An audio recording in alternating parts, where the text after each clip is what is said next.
Our next few lessons are going to be about higher order polynomials. We started out with linear functions, f of x or y equals mx plus b. So say f of x equals 3x plus 1.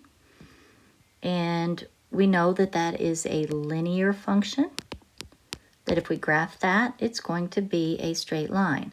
And we know that because the exponent here is 1. So if I were to graph this, and my y-intercept is 0, 0, 1.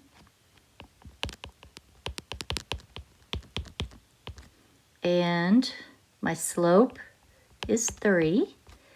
So if I come up here to 0, 1 and plot that point and go 1 unit to the right and 3 units up, I can plot another point and I can draw a straight line. And notice that this line crosses the x-axis one time. One x-intercept.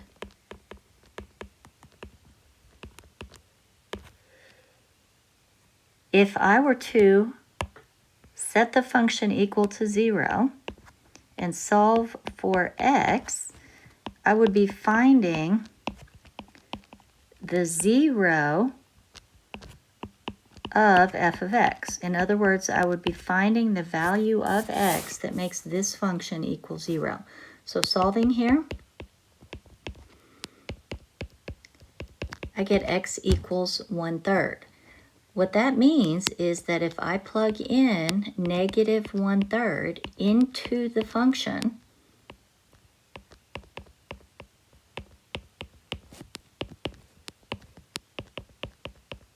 it's going to equal 0. That's what it means to be a 0 of a function. The value of x that if I plug it into the function, it makes the function equal 0. And if this is a real number, which in this case it is, negative 1/3, it is also an x-intercept. And in this case, my x-intercept is negative 1/3, 0.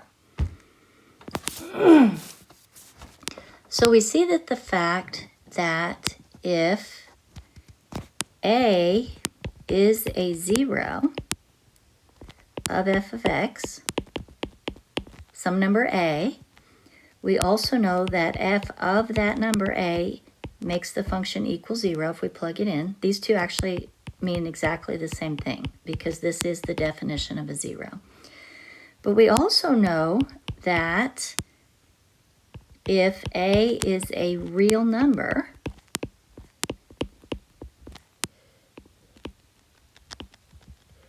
and remember these are real number lines, that means that a can be graphed on the real number line, and that tells me that a comma 0 is an x-intercept.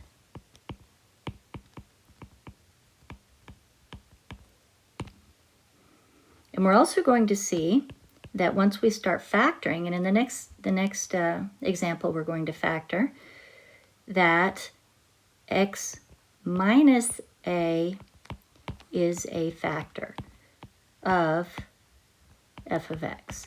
It's not really as relevant for a linear equation because it's already completely factored. We already have x to the first power.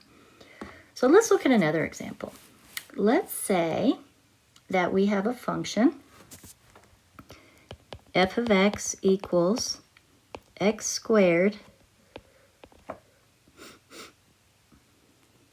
plus 3x minus 10. I would like you to find the zeros of f of x. And then I would like you to find the x-intercepts of f of x.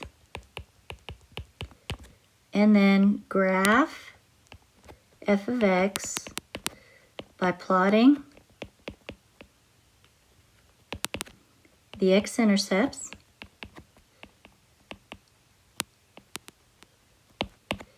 the y-intercept,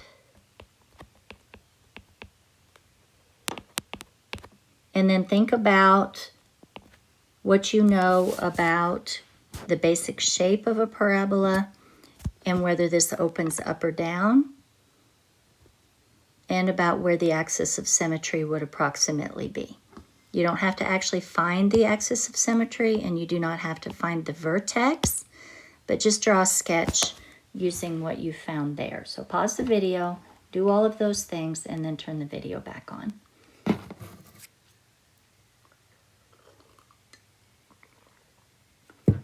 Okay, remember to find the zeros of f of x. The zeros of f of x are the values of x that if I plug them in, it makes y equal 0. So I set the function equal to 0. Oh, I missed my x here. So that would have made that hard for you to do. Hopefully you realized that we're supposed to be an x there. If not, pause the video again and work it. So we have x squared plus 3x minus 10. And I do have a b term, so I get it equal to 0, keeping x squared positive.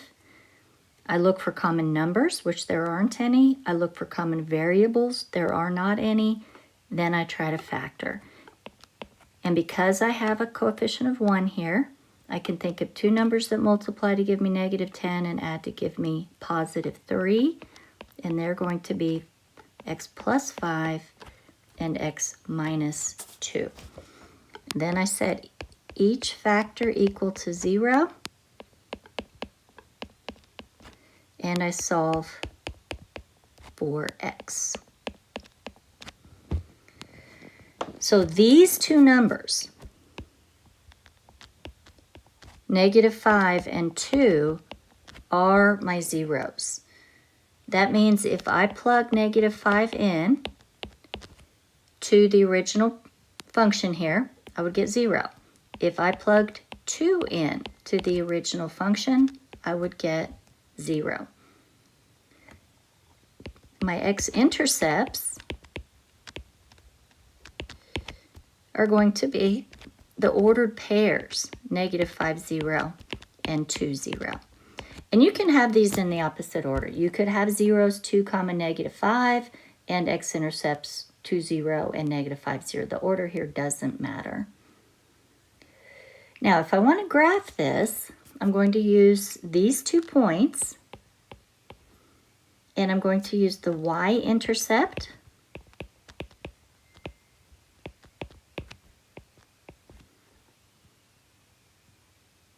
And if I plugged 0 into the function f of 0, I get negative 10. So the y-intercept is the ordered pair 0, negative 10. The coefficient here, the understood coefficient is 1. That's a positive number, so it opens up. So I have enough information to draw a sketch.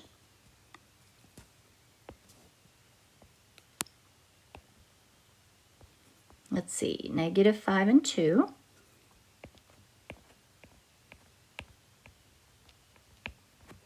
Are my x-intercepts. Negative 10.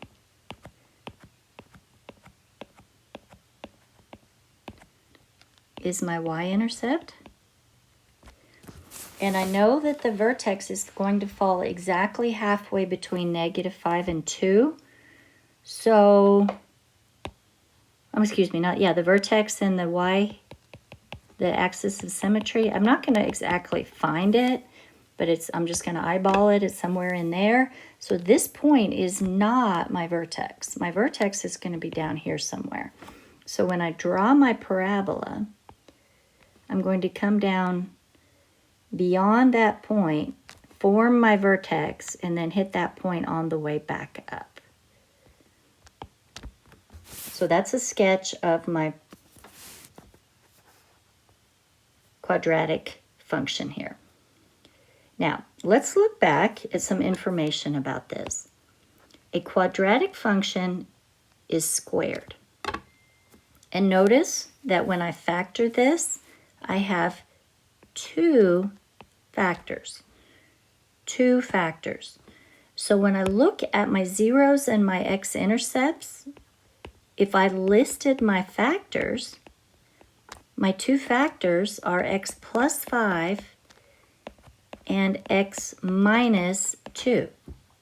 And notice that back up here, where I said x minus a is a factor, if I did x minus -5, that's x plus 5, my first factor.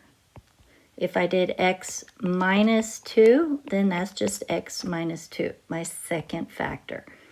We will always have that relationship between the zeros, the factors, and the x-intercepts of a polynomial. And in this case, because it's quadratic, to get x squared, we have two x's being multiplied, x times x.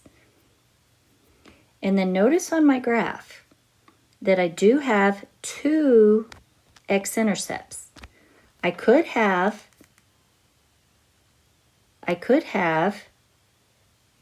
0 x-intercepts if the parabola starts above and keeps going up, or starts below and keeps going down.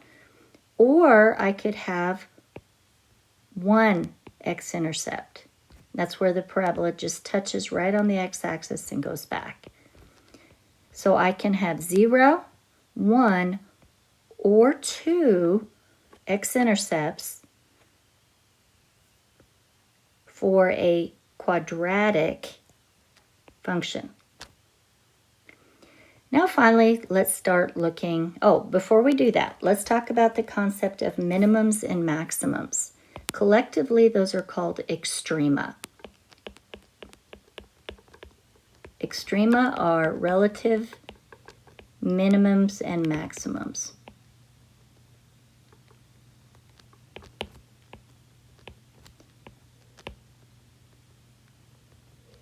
Notice when we were back here at the linear function.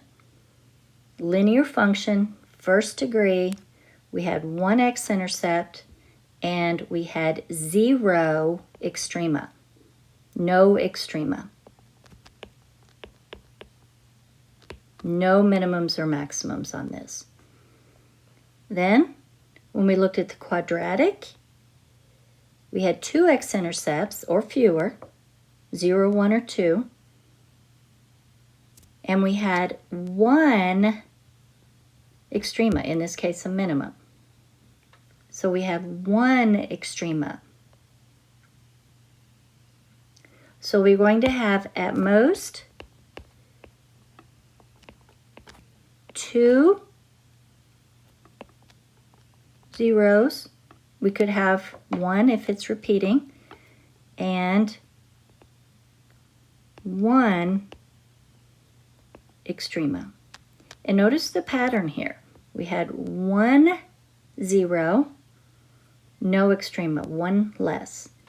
Here we had 2 zeros and 1 extrema, 1 fewer.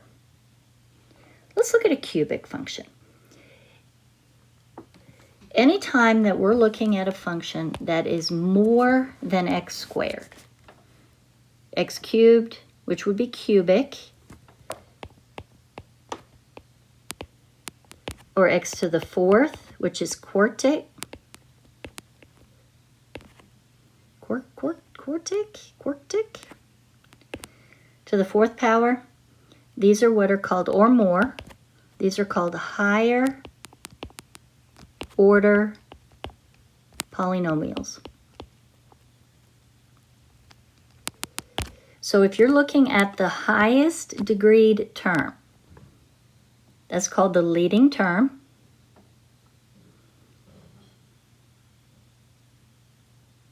And if the exponent is more than 2, it's called higher order, because that's called the order of the polynomial.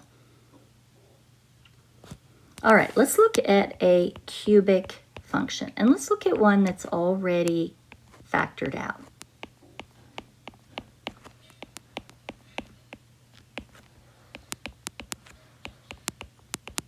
If I were to multiply this entire polynomial out, I would have x times x times x, which would be x cubed. I could multiply these two together, get that quadratic, and then multiply everything by x and then everything by 7, combine like terms, and I would have a cubic polynomial. Notice my last term is going to come from 1 times -3 times 7. So this will end up with -21 as my constant.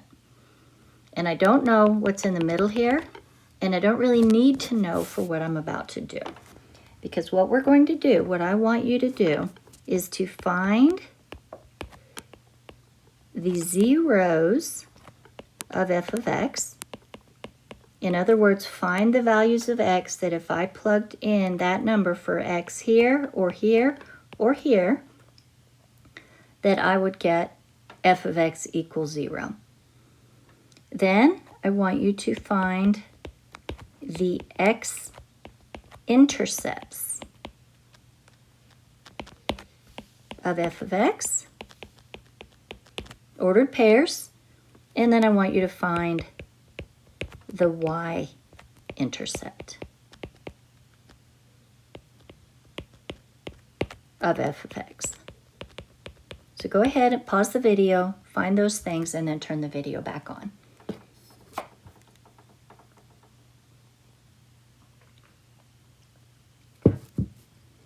Okay, so to find the zeros of f of x, we're going to set each of these factors equal to 0. But every time we do that, to solve for x, we bring that number over to the other side of the equation. For instance, if we have x plus 1 equals 0, when we solve for x, we bring the 1 over and it becomes -1. So we can just go ahead and list our zeros straight from our factors by looking at the number and then changing the sign. So if the factor is x plus 1, 0 is -1. If the factor is x minus 3, the 0 is +3. And if the factor is x plus 7, the 0 is -7. All three of those numbers are real numbers. They can be plotted on a real number line. So all three of those are y-intercepts, excuse me, x-intercepts, and we can write them as ordered pairs. And then to find the y-intercept, we're going to see that if we find f of 0, every one of these other terms has a 0 and x in it, so all of those are 0, and we're just left with my constant, -21. And notice I did not have to multiply this all out to find the y-intercept. All I had to do was multiply each of my constants and get the number -21.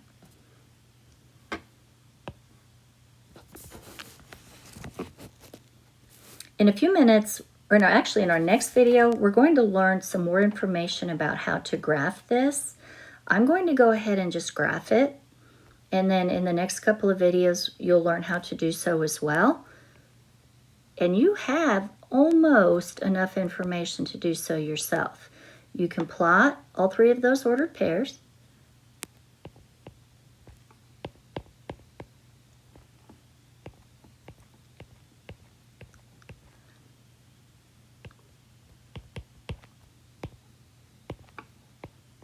You can plot the y-intercept, and I'm just going to go down here, -21, and plot that. And we're going to learn in our next video how we can see how we can connect those dots correctly. But for now, I'm just going to go ahead and do it.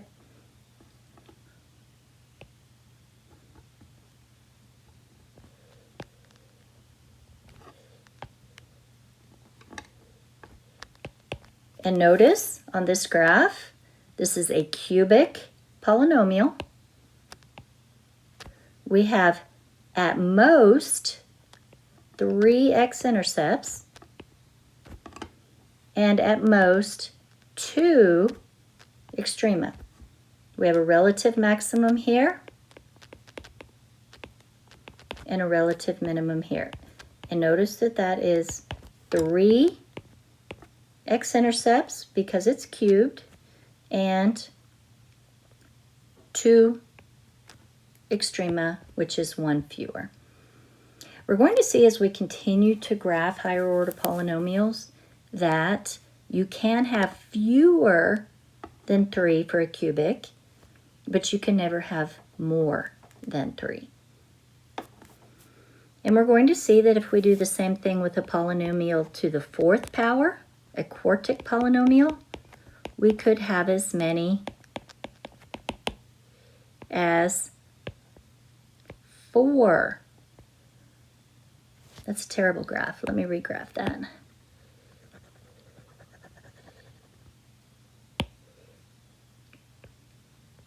We could have as many as 4 x-intercepts and 3 extrema. Again, 1 fewer. In our next video, we're going to look at the concept of multiplicity, which is how often a factor occurs, if the factor occurs more than once, and how that affects the graph. And we're also going to look at the concept of left, right, end behavior. And that's going to help me determine which way I draw the graph after I'm done, after I've crossed or touched